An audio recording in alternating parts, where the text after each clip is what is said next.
La famille d'Eda reproche à Serkan de l'avoir embrouillée, de l'avoir entraînée à Paris. Les tensions montent, chacun défend son camp. Personne ne fait confiance à l'autre famille. Et au moment où certains pensent qu'ils se sont mariés en cachette, Eda et Serkan apparaissent et confirment, ils vont se marier. La stupeur est totale et le couple s'éloigne ensemble, décidés à tracer leur propre chemin, sans attendre la permission de personne.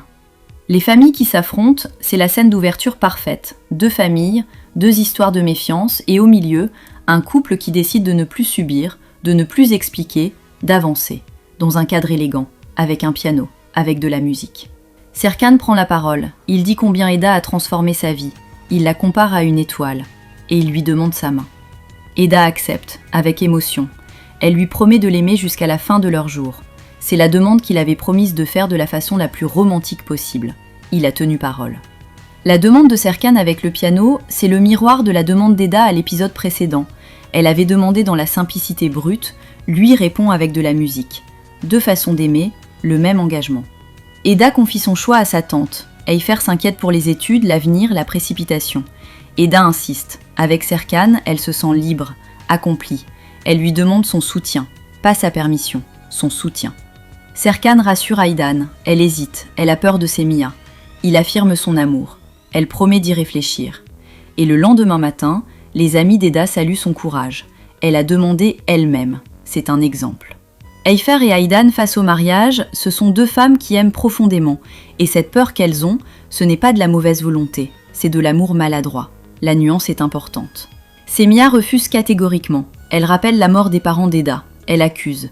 Et elle menace. Si la cérémonie se poursuit, elle détruira Serkan, y compris sa liberté, dite avec un calme qui rend tout encore plus effrayant. Et elle pousse Eifer dans le même sens. Si elle s'oppose, Eda n'osera pas aller contre elle. Il faut être dur pour protéger les enfants, même contre leur volonté. Eifer hésite. La pression est là. Semia qui instrumentalise Eifer, elle ne combat pas frontalement. Elle trouve quelqu'un de proche et l'utilise.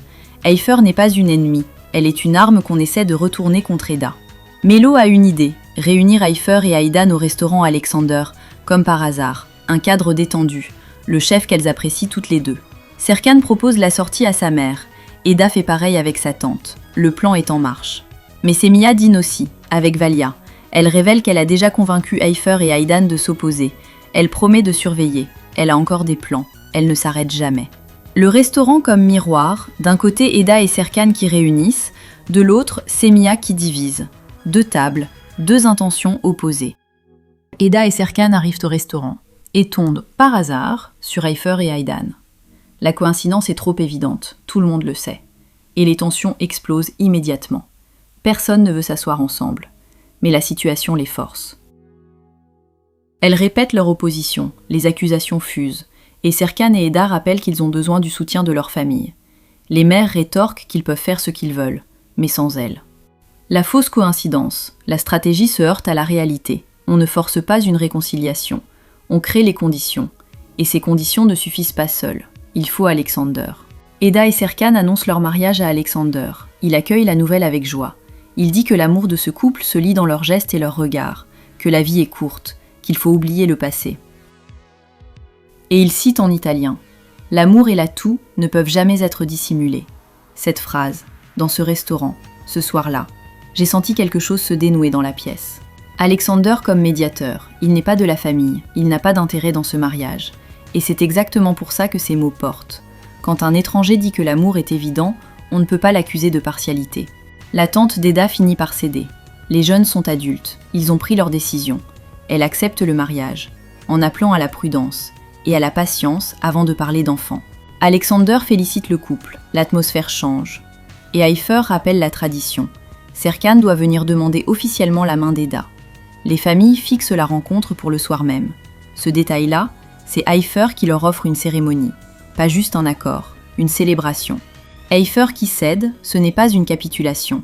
C'est une femme qui voit le bonheur de sa nièce et qui choisit de ne pas être l'obstacle. Et l'exigence de la tradition, c'est sa façon de faire partie de l'histoire. Enguin tente de parler calmement au père de Pyrrhille, mais il se retrouve perdu dans la nature. Il essaie de se repérer avec le musgo sur les arbres, les fourmilières. Enguin, dans la nature, avec des fourmis. J'aurais voulu filmer son visage. Mais derrière le ridicule, il y a quelque chose de beau. Il est là, il reste.